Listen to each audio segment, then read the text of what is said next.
Today on Quest, I'm talking about cults with clinical psychologist Dr. Katie Mooney.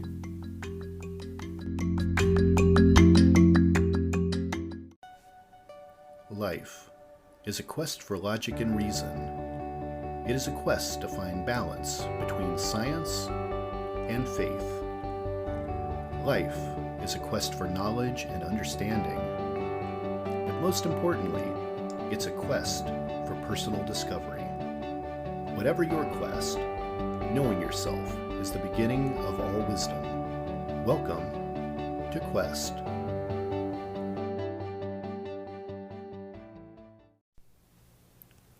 Hi everyone, I'm your host, Todd Fischer, and this is Season 2 of Quest. For those of you that might be new listeners, let me tell you a little about me. I'm the founder of Metacortex and the author of the best-selling book, Metacortex: The Grand Design. I'm a philosopher, a theorist, and a metaphysicist. I'm a perpetual pupil of theology and an expert in comparative religious study. I've also extensively researched the mind-body connection, anatomy, and physiology. I'm a researcher and a storyteller. And in order to tell this story, the research is necessary, and part of the research is the search. And that brings us to why I created the Quest podcast. A quest is a search for something, and this podcast will show you how we know what we know through interviews with people that have incredible stories of dedication and perseverance. To me, curiosity is part of what makes us human, and there's still so much we don't know. There's joy in discovery. It's what drives us. It's our quest.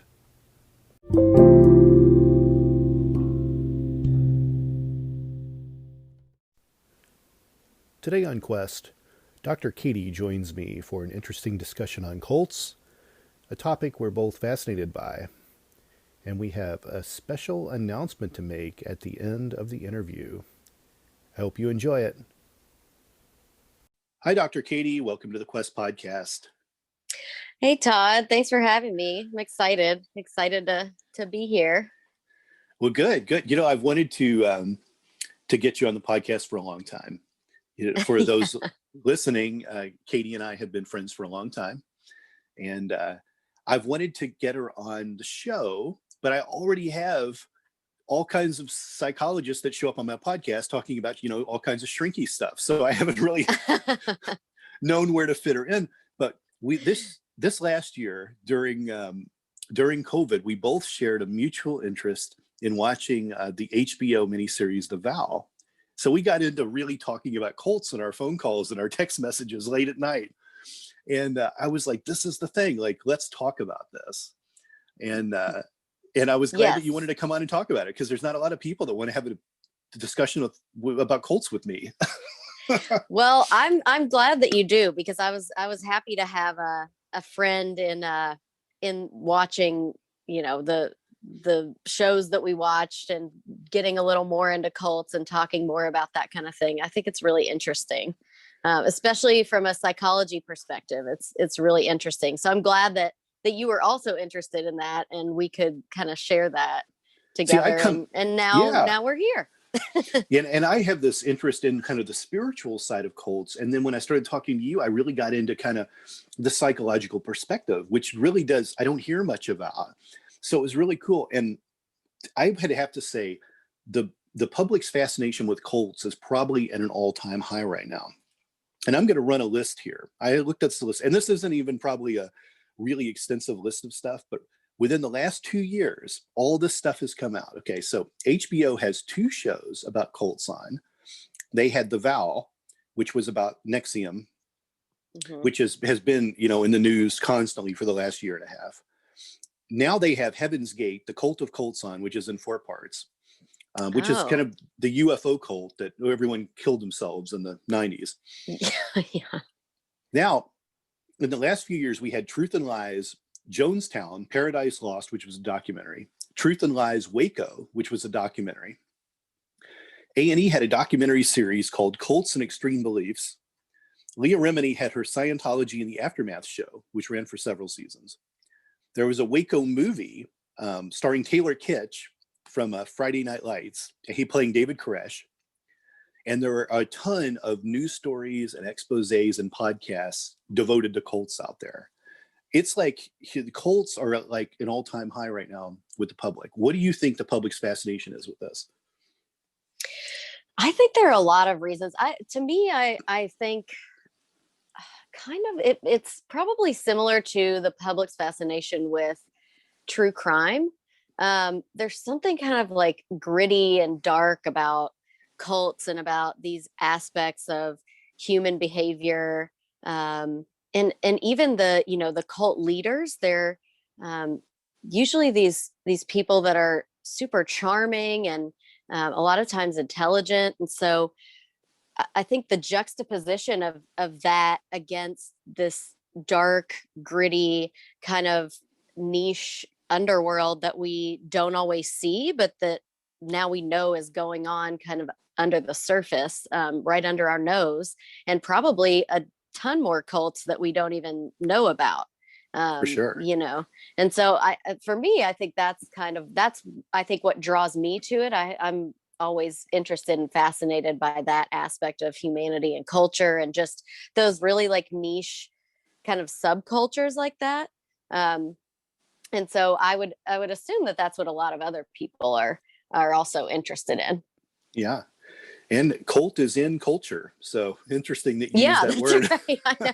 I know. I'm like, well, I don't know if that's completely accurate, but I guess I kind of see it as kind of a subculture like that in some way. Yeah. It is. I don't know what I think you're right on the mark when you say it's kind of like the fascination with true crime. There's just something interesting about following these, even when they're terribly tragic. There's just something still really interesting how people can be part of something like this. Like, how do you join a UFO cult, be convinced that you're going to go up in the mothership and kill yourself in a mass suicide, or Jonestown, which essentially where everyone being murdered? Like, this is just crazy to me how people get involved with this, how magnetic a leader can be to attract them to that is really my fascination with it. Yeah, I agree. Just that extremist, aspect of it, I think is kind of fascinating, even though it's hard to listen to or watch or hear about sometimes. So yeah, I would agree. I wanted to take a moment and define the difference between a cult and a new religious movement. So I wanted to kind of tell the audience a little bit about how these things possibly form. Because many times a new religious movement is actually the precursor to a cult. And I want to kind of get into what that is. And a new religious movement is either religious or spiritual, and oftentimes a community group with practices of relatively modern origins. And new religious movements may be novel or new in origin, or they may exist on the fringes of a wider religion, in which case they'll be distinct from the pre-existing denominations, possibly though with new rules or new doctrines. And academics generally identify a variety of characteristics for categorizing groups as new religious movements, but nothing's really sharply defined, and the lines are really blurred when deciding what makes a new religious movement. So, new religious movements are generally seen as employing human and material assets to spread their ideas and worldviews, deviating in some degree from society's traditional forms or doctrines. And this means they might have books available, or they hand out pamphlets, or they have meetups and retreats, and sometimes as simple as knocking on your door and delivering a testimonial. That's kind of the beginning of how new religious movements function. And a new religious movement often demands a considerable amount of group conformity and a social identity that separates their people from mainstream society. And this is by means of a hairstyle or clothing. And sometimes it happens with a secret handshake. There's a lot of clubs and secret organizations out there that function like that. These people look normal. You might identify them by a ring. You might identify them by a handshake. It's really interesting how deep sometimes this goes. And the use of the term new religious movement is not usually accepted among the groups to which it's applied. Many groups might be self-labeled as Christian organizations. They might be charities. Some are considered self-help groups. Some are veiled as drug or alcohol addiction step programs. Some are even disguised as executive success programs, like Nexium was. And there's Right. many others like that. And some people are even introduced into questionable philosophical and spiritual practices from things as simple as yoga classes. So today, religious scholars have estimated that new religious movements now number in the tens of thousands worldwide, and most of them are in Asia and Africa. Most have only a few members, some have thousands, and a few have more than 1 million. So this thing is big. Now, this is not cults. These are new religious movements we're talking about, right? Which could birth into being cults. So Right. everything I've said here isn't meant to imply that these groups are evil in nature, but they can often be a precursor to something bad. And sometimes there's some great wisdom or practice or prophecy from a great thinker that shows up from time to time. So we can't underestimate that happening. That's what I find fascinating about this, is sometimes you never know where the next great young thought leader is going to be in the world and what they might have to say. And I find that really fascinating when they're coming up with new stuff we haven't heard before. But the question is going to be how that new thought leader delivers their message and how they interact with their practitioners or their followers. And this is where we start to steer into the cult territory. Right. And so a lot of times a cult is really a system of religious devotion directed toward a particular person or an object. It's usually a small group of people having some form of religious beliefs or practices. And it's most often regarded by other people as kind of strange or sinister. And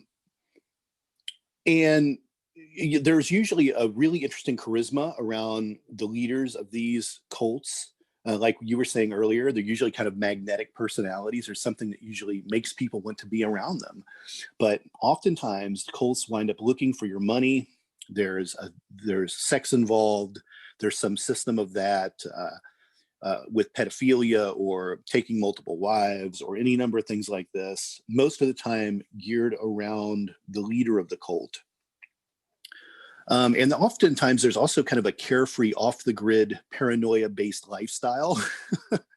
And a lot of times drugs are part of a cult system. And this is really kind of where things go. There's always that old saying, it's like, it's the 7 deadly sins. It's like, what's gonna get people? Is it gonna be the greed? Is it gonna be the lust?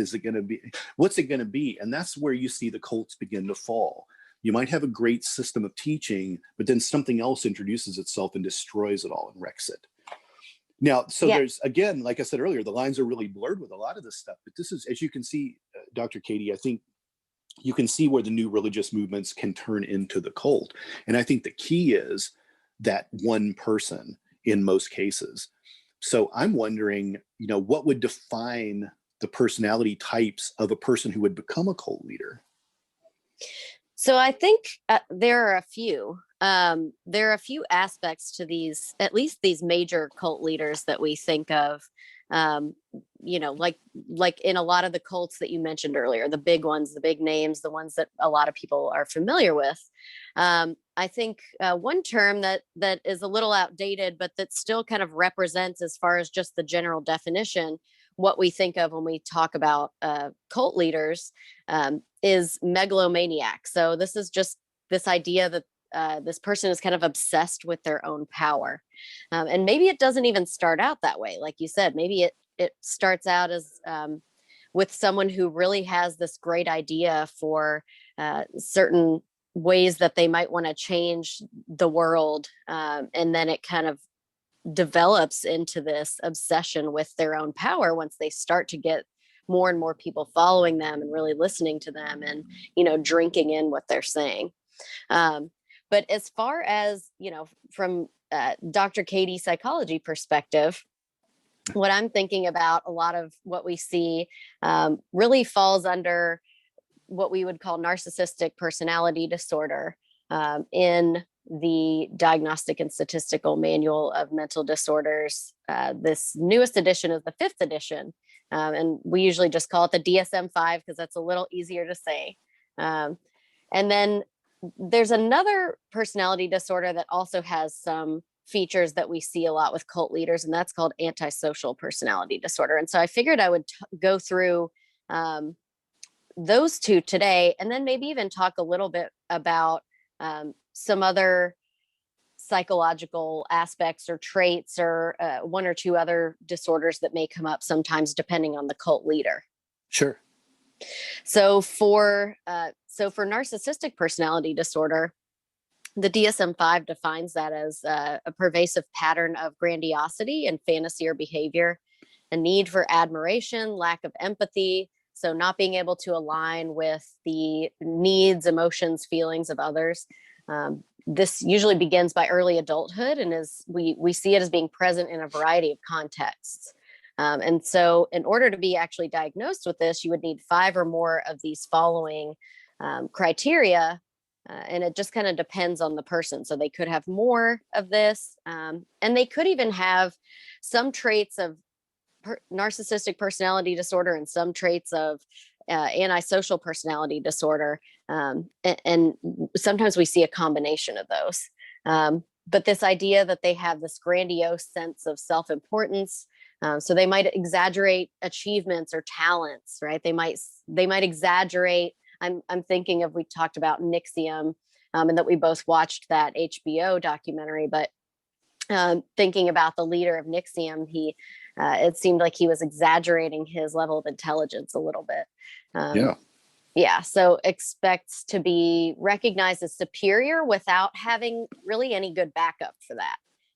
So, I mean, even just in this first list of criteria, we can see that a lot of the things that we think about when we think about these big cult leaders that most people know about. This idea of unlimited success, power, brilliance, beauty, or ideal love, and that they're kind of preoccupied with these fantasies of these things. These people believe that they are special or unique, and that they really can only be understood by, or that they can only associate with other special or high status people or institutions. So they really see themselves as high up on this pedestal, much higher than other people. And only these other people that they deem as being worthy are the people that they kind of put on their same level, and same with institutions or other things that they might be affiliated with. They tend to require excessive admiration, which, obviously we see a lot in these cult leaders as well. Yeah. Have a really strong sense of entitlement. So unreasonable expectations of especially favorable treatment or automatic compliance with whatever their expectations are. They tend to get defensive if somebody kind of bucks back against what they say or do, or their general ideas.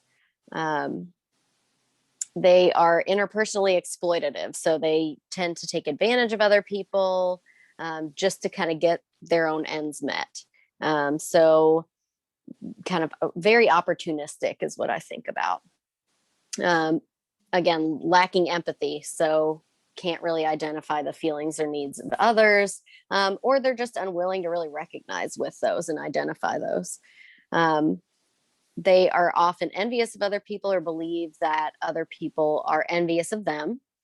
And they tend to show arrogant, haughty behaviors or attitudes. Another aspect of narcissistic personality disorder. So in the DSM, it's really defined based on these ideas of grandiosity. The research actually tells us that there's an aspect of vulnerability to narcissistic personality disorder too. And so all these grandiose behaviors oftentimes are really capturing this defensive nature that is kind of the overt aspect of this disorder that's covering up the more covert, vulnerable aspects of the disorder. So a lot of times these people have poor self-esteem, or they're insecure or unsure of themselves. And so you can see that, if you try to challenge these people and how defensive they get. And all of these other really kind of defensive, grandiose behaviors as being something that kind of helps cover up their underlying vulnerabilities. Doesn't it seem like maybe every human being has some little bit of narcissistic personality? It seems like these traits really apply to everyone. Yeah, I think so too. So when I think about these disorders, especially personality disorders, so in psychology, there's kind of two camps that we really are going to, some people really want to stick with these really categorical diagnoses. And then this other camp that thinks about these things as being more trait-based and lying on a spectrum, as opposed to kind of cut and dry, arbitrary, this, you have to have this number out of this number of traits, or diagnostic criteria, right? So I like to think about it as being more on a spectrum. And I think in psychology, that's where we're moving towards. And so, I think we all have some aspects of these traits, right? And so they probably come out and might be a little stronger for some people, but I think it lies on a continuum. And so it's all based on, environment, biology, how you grow up, what situation you're in. But yes, I think so. I would agree with that.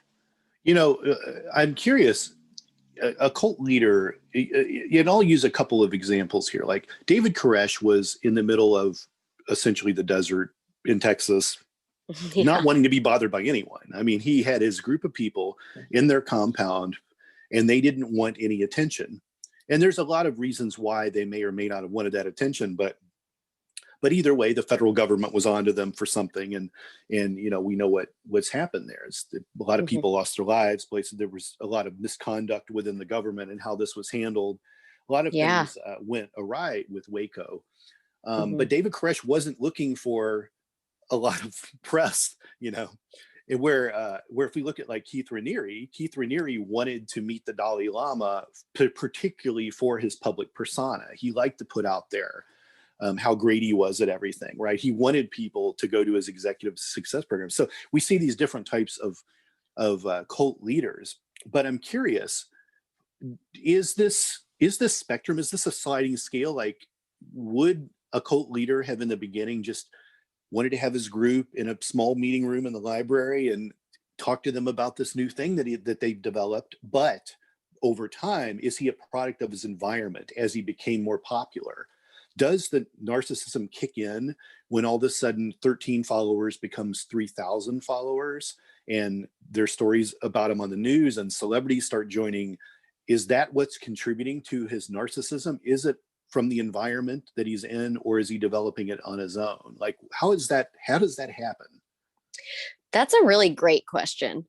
So when we think about these personality disorders specifically, in order to actually have that diagnosis, at least, it needs to be present in early adulthood. And a lot of times we even think about some of these diagnostic symptoms being present in adolescence even.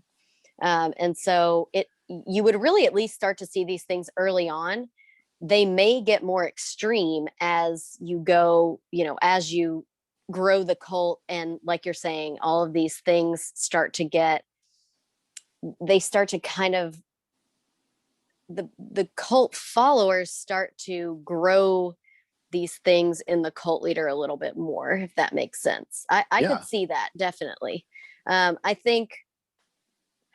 do think that I think it's evident across a lot of, not to interrupt you, I didn't mean to interrupt you. Yeah, no, go ahead. But I think that's evident in a lot of things. Like if we just remove the idea of the cult leader and we just took a regular guy from Kentucky who makes it big as an actor, in that world, you get money, you get fame, you get the celebrity status. How can your ego not grow? How can that not contribute to your narcissistic personality?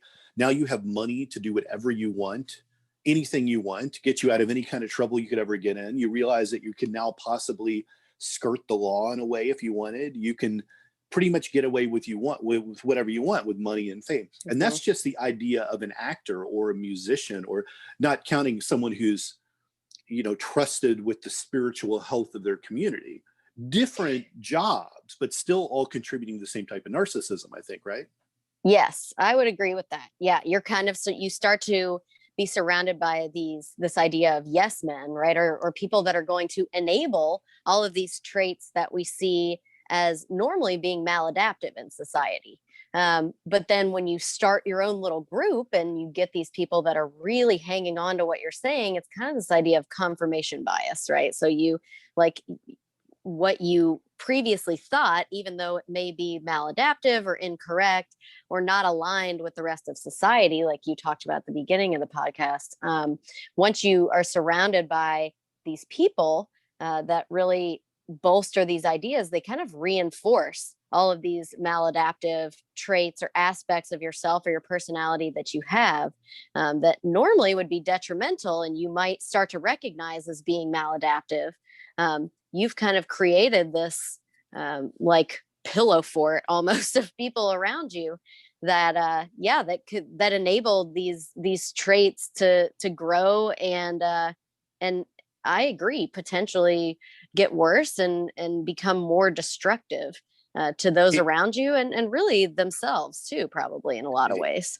To me, it's interesting because it's kind of, for me, I think of it in like, which came first, the chicken or the egg, and was it one man putting out one book that then bred all these followers, or, is it the other way around? Did they make that person? Did this person just publish his book and then everyone else, who creates who in a way? And that's what I find really fascinating about how these cults get out of hand. When we talk about NXIVM, and there's plenty of information, I'm not going to get into NXIVM too much in this podcast, but there's plenty of information out there for people that want to go look at this. But when Raniere kind of created his executive success program, he created these tools to make people, better business people and to, channel their thoughts in a different kind of way. He kind of created this mechanism that would work. He actually created a patented technology. And there's part of it that's really brilliant. Aside from all his lies and his BS and things that he did in the past, there's some real brilliance behind the foundation of what NXIVM was. But all of these other things happened that, I don't know whose fault they were. There was this, all the sex slavery was going on. These little internal clubs were happening. Some of these maybe, Keith knew about, maybe they were started by people within the groups, but they were still all servicing Keith in a way. And that's what really brought all this down, was his sex harem. That's what he was gone to prison for.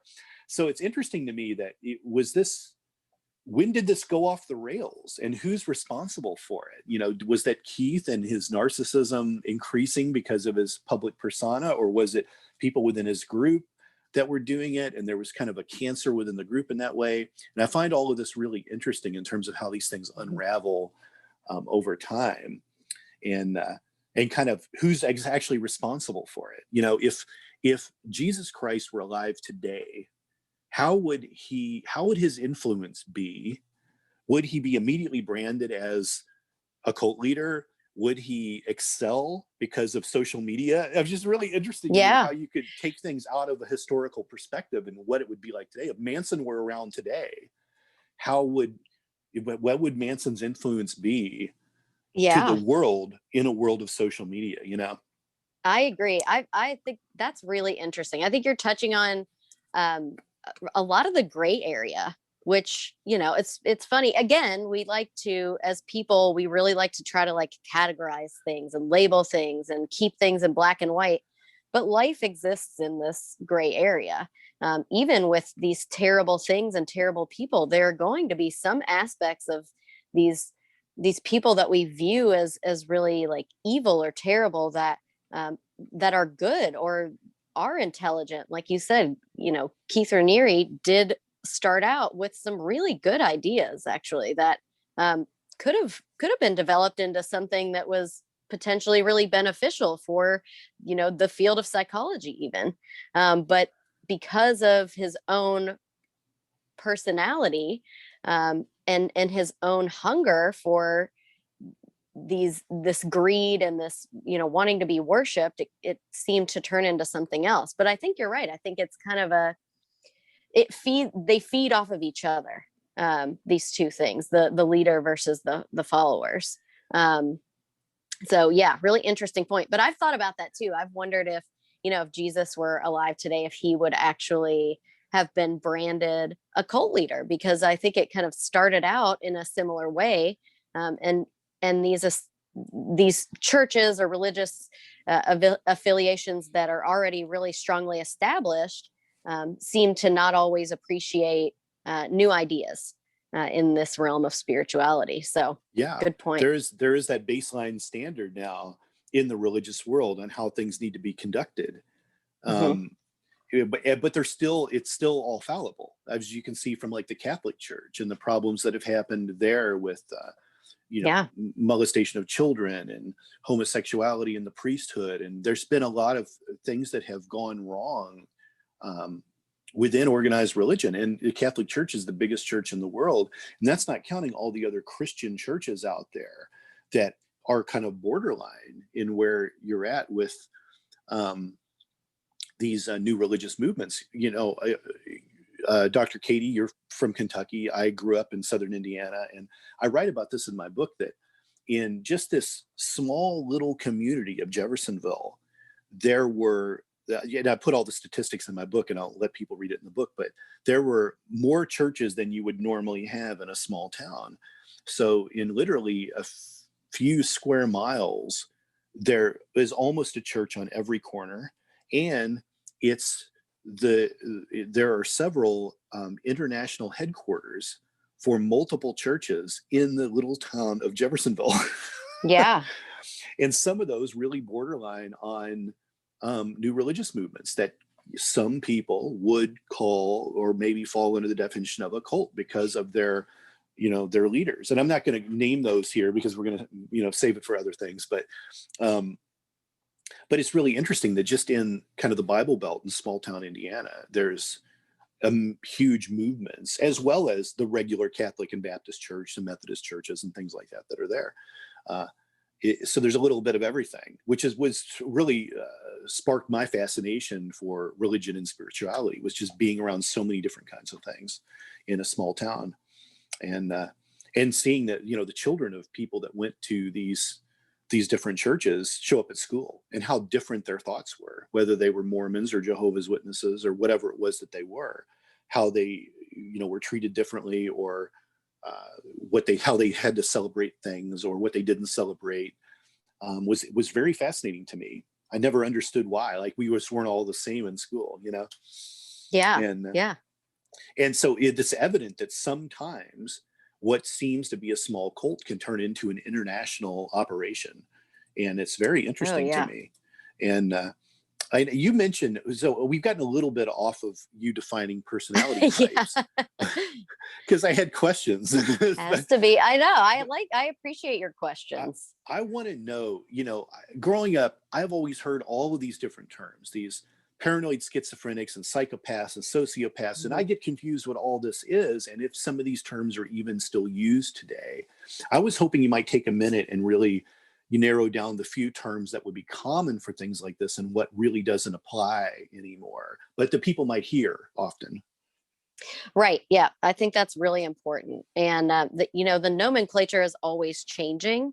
The words that we use to, define these personality types or these different disorders, it's constantly changing as society shifts, as ideals shift, as terms kind of become outdated, or they take on new meaning, based on just the public using them or getting access to them. And so I think that's really important to define and differentiate these things. So a lot of times you'll hear these terms, sociopath or psychopath or sociopathy, psychopathy. And so those terms aren't actually defined in the DSM. We have a personality disorder that kind of captures both of those things. And that's called antisocial personality disorder. But I'll go through first and talk about a little bit about sociopathy and psychopathy and kind of what is behind those ideas. So when we think about psychopathy, that is something that we still look at in psychology and psychiatry. And a lot of research has gone into that. It was really coined by this this clinician named Robert Hare, and he created this assessment called the Hare Psychopathy Checklist. But psychopathy is this idea that it's a disorder of personality, still is what we think of it as, but it's characterized by this persistent antisocial behavior. So impaired empathy, lack of empathy a lot of times, lack of remorse, bold, disinhibited behaviors and traits, and a lot of egotistical traits. And a lot of times we think of it as being synonymous or the same as sociopathy. So these people are usually manipulative. There's this idea that they're very glib or slick in the way that they talk, or are able to manipulate situations and people and ideas. So a lot of times they come off as very intelligent or charming, and they're able to, talk you out of your wallet, so to speak, right? So they may be able to use these fluent, really verbose ways of speaking, but underneath all of that, it's really insincere and shallow. And so this idea that sociopathy is maybe somebody who has all these characteristics, but it's their maladaptive traits are more focused on violation of social norms, or manipulation of social norms, or other people. And so this is kind of what we think of when we think of sociopathy and psychopathy, but those aren't things that we really actually diagnose people with, at least as far as the DSM goes. So antisocial personality disorder really captures a lot of those things. This would be defined as a pervasive pattern of disregard for and violation of the rights of others. It has to have occurred since the age of 15 years old, and needs to have 3 or more of the following, at least as far as the DSM, this 5th edition, is concerned right now. So again, you could have more, and you could have differing combinations of the 3, but this is kind of what we think of when we think of somebody with antisocial personality disorder. So failure to conform to social norms, and this is really with respect to lawful behaviors. And we would see this as being present in repeatedly performing acts that are grounds for arrest. So, breaking and entering, stealing things, getting in fights, being verbally or physically aggressive, all of these kinds of things. So not just like failure to conform with social norms, like I'm going to dress really quirky, right? It wouldn't be at that level. It's more something that's really going to violate the rights of other people, or institutions that kind of fall under the law. So another aspect of antisocial personality disorder is deceitfulness. So lying, right? And it's indicated by repeatedly using aliases, conning others for personal profit or pleasure. So they may, again, we see this idea of manipulation. They might manipulate somebody into doing something for them that doesn't even have a monetary value, right? They're not even necessarily trying to steal something. They just get pleasure out of kind of manipulating people or conning people out of things. There's this idea of impulsivity or failure to plan ahead. So they might just kind of do things spur of the moment. A lot of irresponsibility in this disorder. It's also often categorized by being irritable and aggressive. Again, repeated physical fights or assaults, that kind of thing. A lot of times there's a reckless disregard for the safety of themselves or other people, regardless of what they're doing. They don't really care if it hurts them or if it hurts somebody else, as long as they get what they want or are going after. So indicated, yeah, go ahead. So whenever a person refers to their psycho ex-boyfriend or psycho ex-girlfriend. Are they using that properly? I would say no, because I think, and I'm like, do you mean like your ex was a psychopath, or not to say that, it seems like to we be in all the haven't had popular, those, but we've all had psycho ex-boyfriends and girlfriends, Katie. You know that. Come on. We've always right, referred to them exactly. like this. It's been in the nomenclature for, but no, but I do want to ask you. Yeah. So I'm curious. So we've thrown a lot of terms around here: narcissist, Yes. sociopath, psychopath, megalomaniac, like Antisocial. Yeah. Antisocial, like all these things. So what I want to know is, clinically, are these all bad things? Is this just a way to label where someone's at in a spectrum, or is this all bad? Is this all bad stuff? So we usually think of, so if we're diagnosing somebody with a personality disorder, I hate to use the term bad, because I really think of this as being traits on a spectrum, and we all just have different traits, right? And this is also, these disorders are developed because of the way that you've grown up, right? Your history. Do you have a trauma history? Do you have people in your family that have these traits? And so there's some biological aspect. And so I don't know if I want to limit it to like good versus bad. But I do think when we are diagnosing somebody with a disorder, then it means that they're not functioning at a healthy or adaptive level in society. So socially, in how they see themselves and how they interact with other people. And usually you're going to see some problems with their relationships, how they view themselves, and their work or school or job. So there has to be some kind of repercussion that's negative for this to really be seen as a disorder. And so that's what I'm thinking of when we talk about at least antisocial personality disorder and narcissistic personality disorder, and these things that we would be able to actually define using the DSM, if that makes sense. It does. And, I'm curious of something else. And that is, if we're looking at a cult leader as being someone who may particularly have a magnetic personality that would attract people that would become their followers, there really couldn't be another narcissist within that group, because it would be like having two roosters in the hen house. Like, you really couldn't have two alphas functioning in that way, I wouldn't think. So I'm curious, what would be the personality types of the people that would join something like that? Like we talked earlier in the podcast about what do we think the public's fascination is with cults, and that's one thing to view it from the outside looking in. But let's talk about why someone would join a cult. Are there identifying issues with this? What would their personalities be like? What's lacking from them that they would want to join? Yeah, so this was something that when you and I were watching the NXIVM documentary and kind of chatting back and forth about it, this is something that I was really focused on and kind of started to think about a little more and was fascinated by. Why would people join these organizations or institutions in the first place? And maybe they didn't really see it as a cult, but even once they got in and it started to really develop in that way, they stayed, right? So what are some reasons that people might do that? And so obviously there are going to be different reasons depending on each individual person.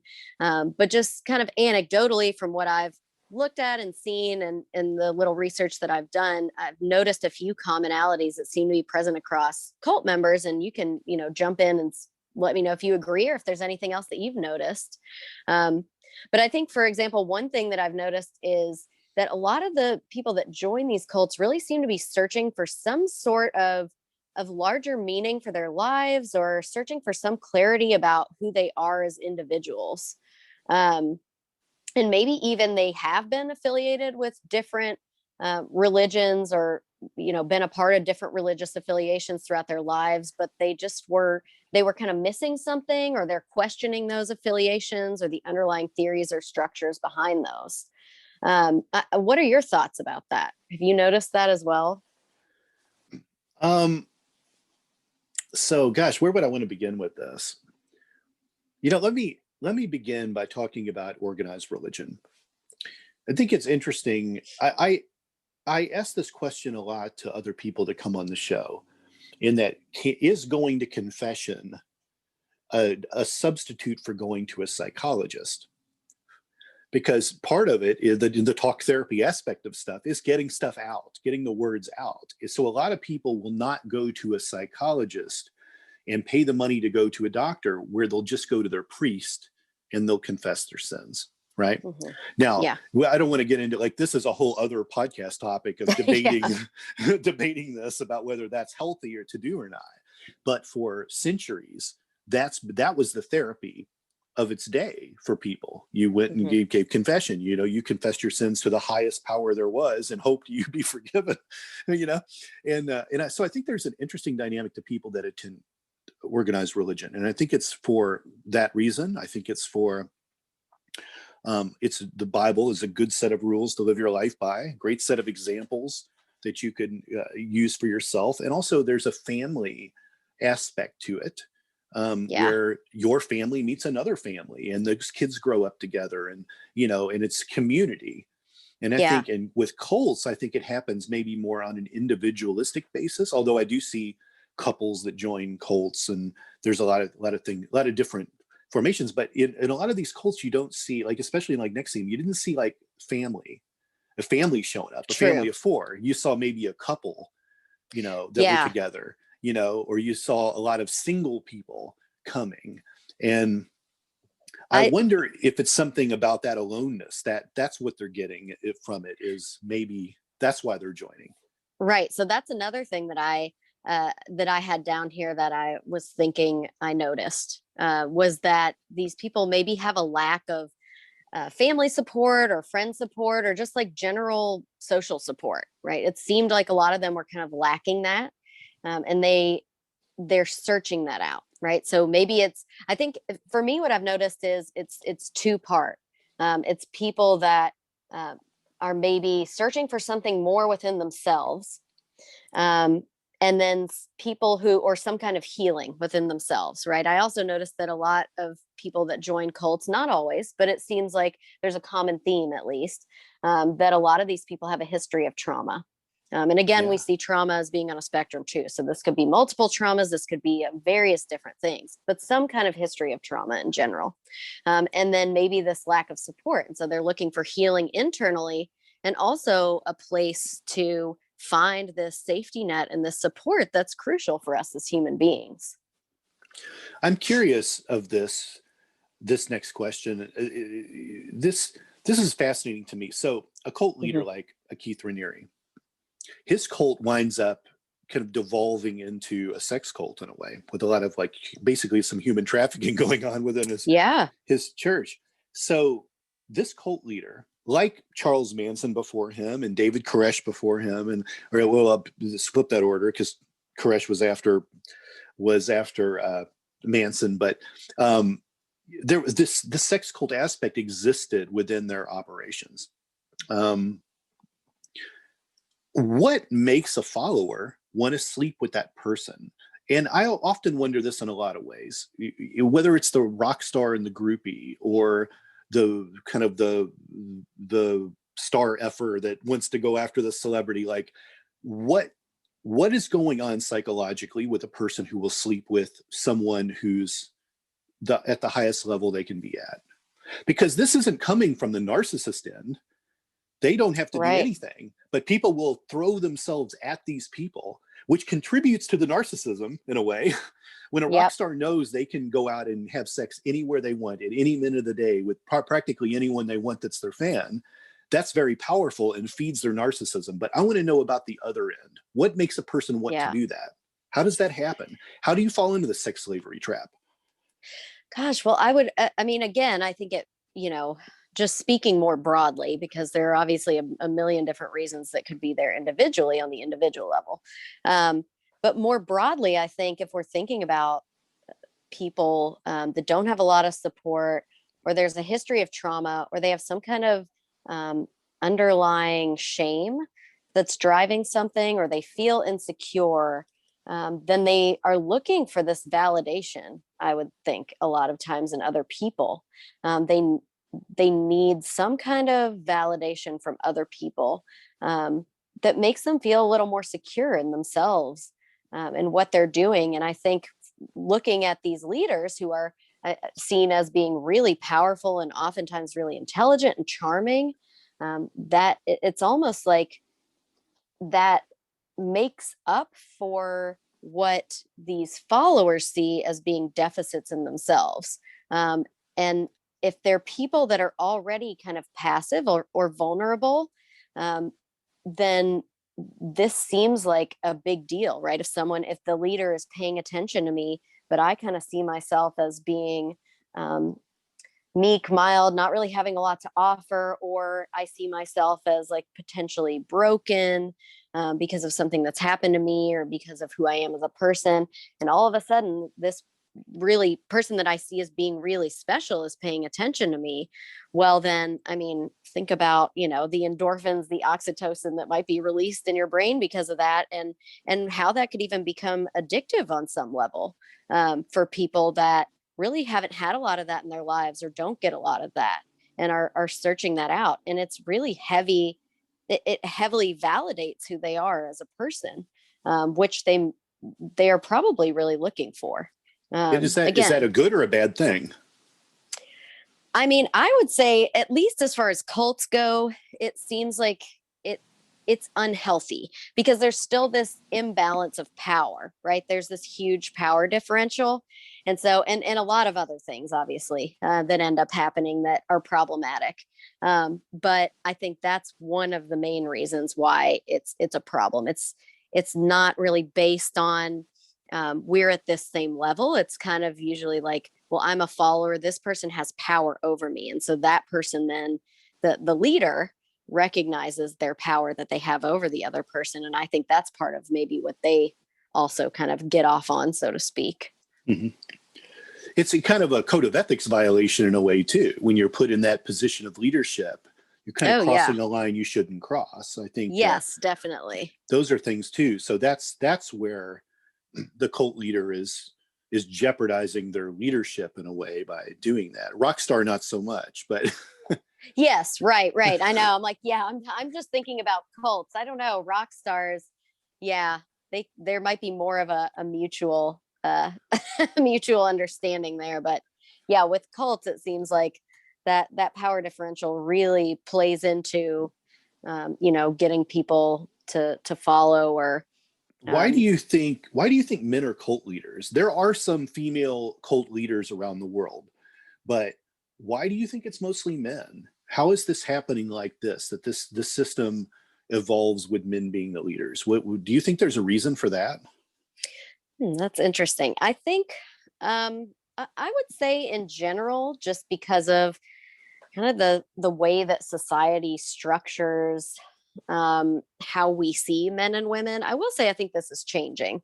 Um, I am also somebody who really sees femininity and masculinity and gender on a spectrum. But I think as far as like Western society in the US, popular culture, a lot of us have grown up with this idea that, men are more masculine and, more grandiose in a lot of ways, right? Like they are the ones that are the leaders, are seen as leaders. And so they probably also have a lot more opportunity, to kind of start these cults or come into this position of power in the first place. But I would say a lot of that probably has to do with like the societal structure of gender. And I'll be interested to see actually now that that's really shifting, if this shifts, if we do start to see more, female cult leaders, and female, people in positions of power that are kind of, abusing that in some way. And I'm thinking of, this is a little bit of a tangent, but I'm thinking of the woman that created the diabetes finger prick kit that they did an HBO doc on this too. Oh, right. Yeah. I know what you're talking about. Yeah. And I can't remember. I'm drawing a blank on her name right now. I'll remember in a minute when we start talking about something else. Yeah. But she had a lot of these, a lot of these traits that we've talked about in these cult leaders as well. So I'll be interested to see how that changes. But that's just kind of my Well, opinion. It's probably based on societal structure. she did definitely have a lot of psychological issues that Hmm. changed her personality, her character, and just her lies alone sank her business. But although not a cult, I don't even know if I would say, and of course I'm drawing a blank on the name of this now and her name and all that, but because I love this topic and talking about this, but it's on the tip of my tongue. But it's not so much a cult like Apple was a cult, though.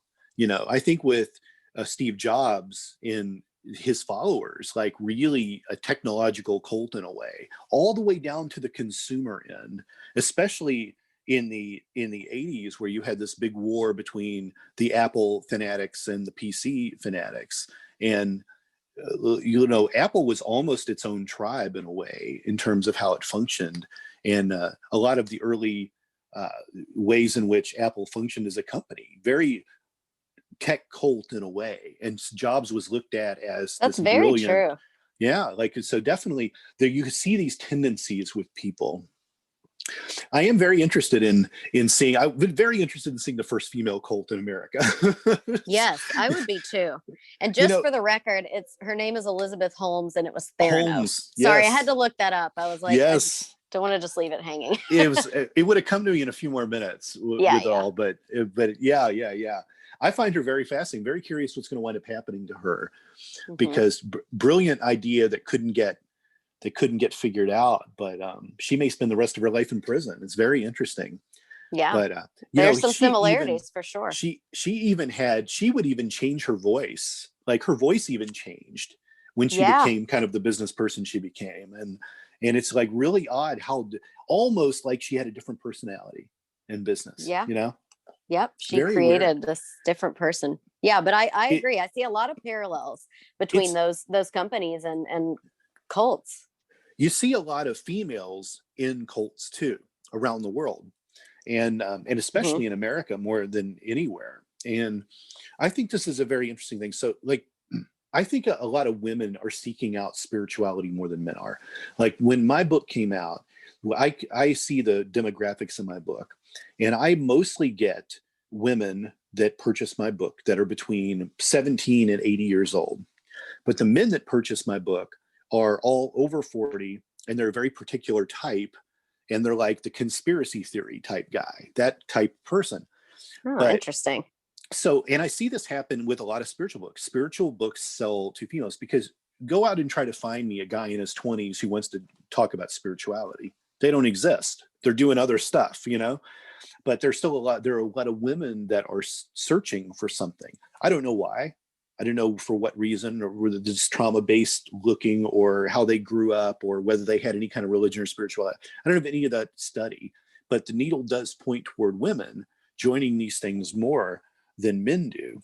And I think that's really fascinating. And I see people, like, I'm a big fan of Gabby Bernstein, and I like her books. But she almost entirely appeals to females. And a lot of the guests I get on my podcast that are, self-help gurus in their own way, they have predominantly female audiences. You don't find a lot of males out there, even on social media, that are pushing this. So I think you're seeing a development of this huge female culture, like this whole spiritual world that's developing. What's naturally going to happen from this? A cult will develop. So, it's interesting, because you could say the laws of attraction, that, all of that data that's out there is a little cultish. A lot of people really look at some of this stuff as it's a little out there. And the whole idea of manifesting what you want, seemingly out of thin air, is kind of a cultish tendency of stuff. And anytime someone really popular, be it, Gabby Bernstein's an author, but she's also a spiritual leader in a way. Let's not say she's not, and she'll fill a church. She'll choose a church as a venue to talk about her book and her level of positivity. What is this looking like, right? Now, I do not want to call Gabby Bernstein a cult leader at all, but you can see how something like this could develop over time, and what could come out of this. And when you start to charge people for these types of seminars and these types of speaking engagements, also something that leans toward cultish activity. And again, I don't want to say all cults are bad. Cults have become this four-letter word. Sometimes there's a great deal of good stuff that comes out of those, but it's fascinating to see what could lean that way. And Yeah. And I think, you know, a lot of traditional modern cults that people are used to thinking about really evolved out of like the 60s and this hippie movement and this new way of thinking about stuff, and getting away from how your parents did stuff in that day, which was very rigorous and cold and regimented. And you were at church on Sunday, and they drove their kids crazy in a way to where when they could leave and go off and do what they want on their own, the first thing they were going to do is not go to church again. But then still were searching for some level of spirituality, even though they didn't want to go to church.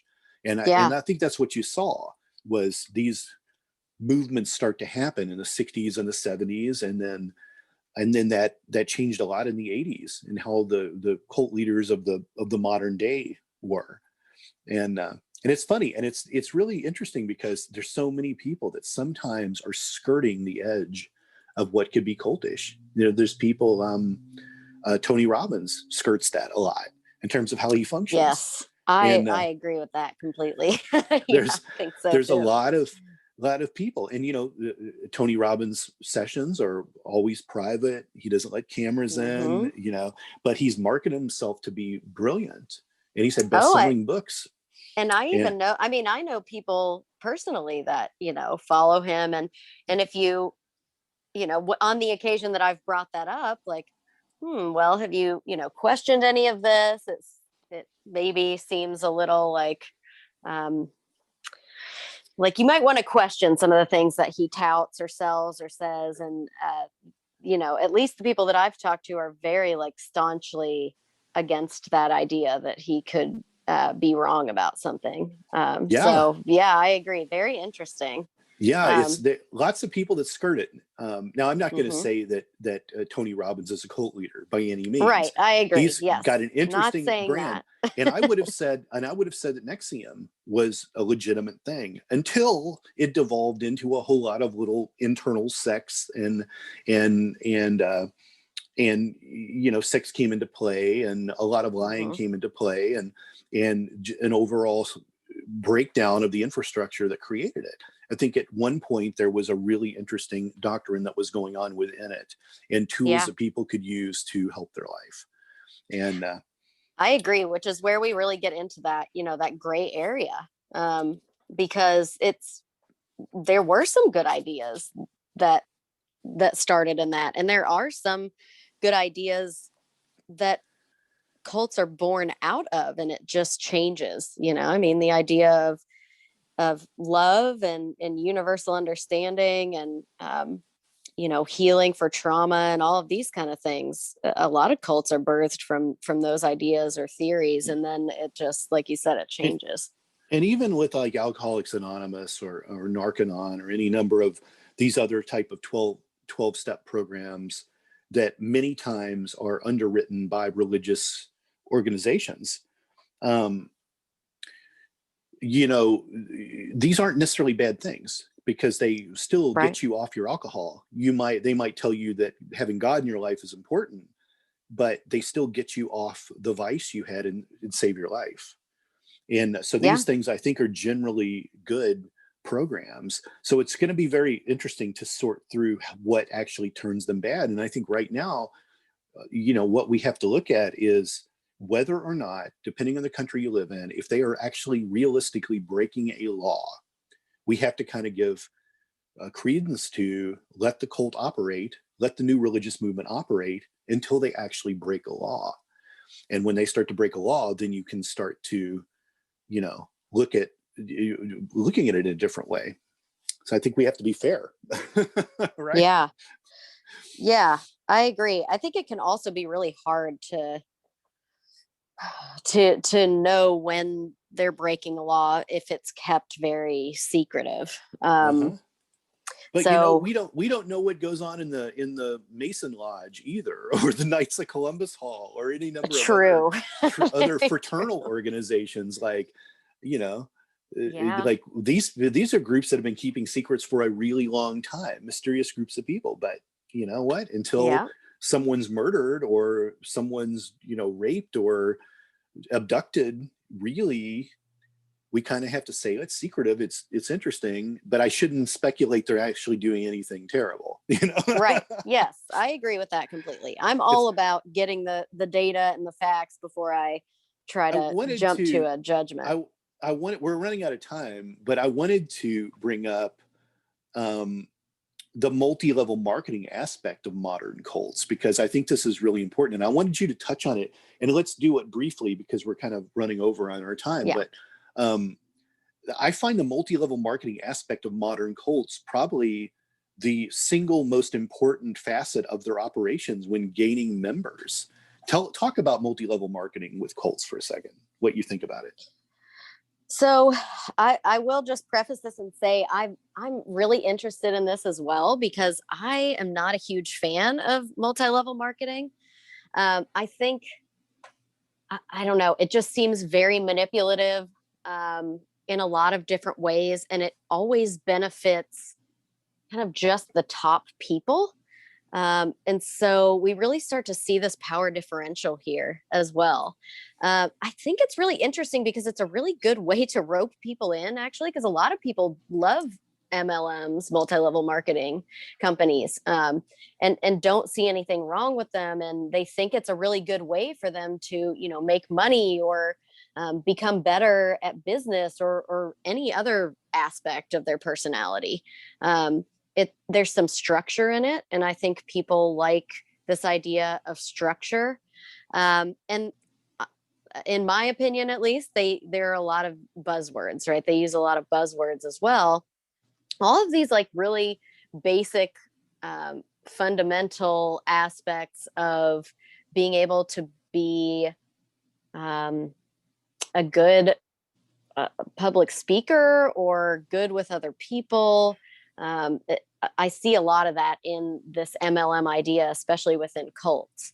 And so I could see why people would be interested to join an institution or organization on that idea alone, right? Like if it's being represented that way, then it's usually being represented by their friend. Yeah, if you think true. of multi-level marketing in the terms of like Avon or Tupperware or any number of other groups throughout time. I like your 80s references. Yeah, I know, right? Because that's where I first was exposed. Like this exists in a whole lot of things, today. But you're typically, it's your friend telling you about it. What a great sales tool to get you into that's a good because point. If it really is one person bringing two people and those people bringing next, it's a perfect way to put their like, it's one thing to get you 3 degrees away from me to like, you've known me for years, Katie, but for you to tell your friend, you should check out Todd's book, see what he has to say. He has this interesting new take on religion and spirituality. They kind of, they want to believe what you're saying and they may do it. But also if I were to approach that same person directly to try to get them to buy my book, I may not succeed, but you will succeed for me. And that's what the great thing about multi-level marketing is, because then it becomes that person doing it and the next person. And that's how you fill your money coffers and your seats in your building.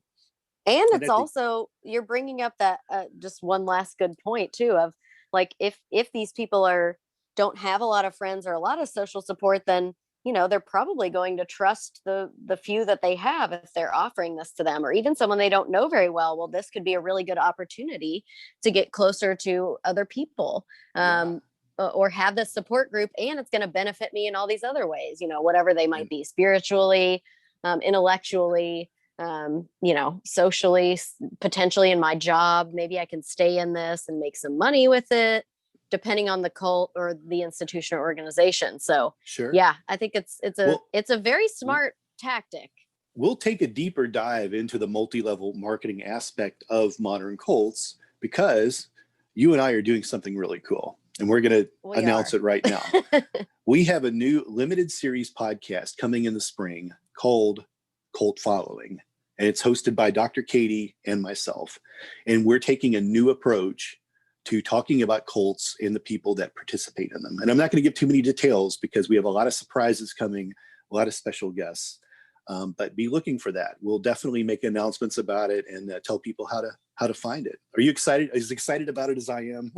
I am very excited. I've been waiting for this for a while. I'm so glad that we are finally able to do it. I think it's going to be really, really interesting and exciting, and I'm super excited to do it. So hopefully people will tune in and listen. Well, I think so. There's certainly a public fascination so. with all this, and the approach we're going to take is very different because with you as a psychologist on board with this, you're really bringing a different dynamic to how broadcasters have presented this through time. And we're not sure exactly how many episodes we'll have yet. We think we're going to hit 10 or 12. So certainly we're going to hit some of the classic cults that people are used to hearing about from the past, and we're going to touch on many of the newer ones too. And that's what it will be. So I hope everybody checks that out when it comes out. Yes. And for you, how can people find you out there, Dr. Katie, on social media and the interwebs? They can find me on my website at drkatiesays.com. That's just drkatiesays.com.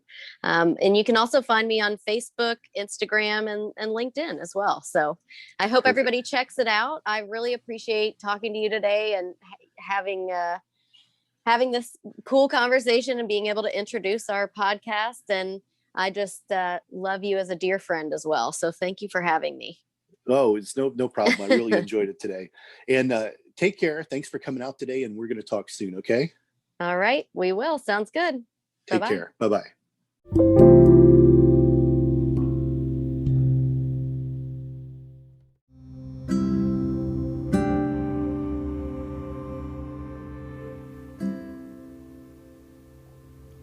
There you have it. My interview with Dr. Katie. Be sure to check out our new podcast, Cult Following, coming out in just a few weeks. I really enjoyed the interview. I love talking about this stuff.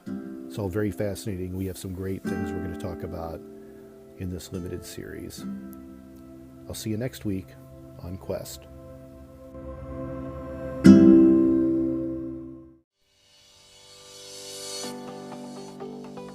Thank you for listening to Quest. Please be sure to rate and review this podcast.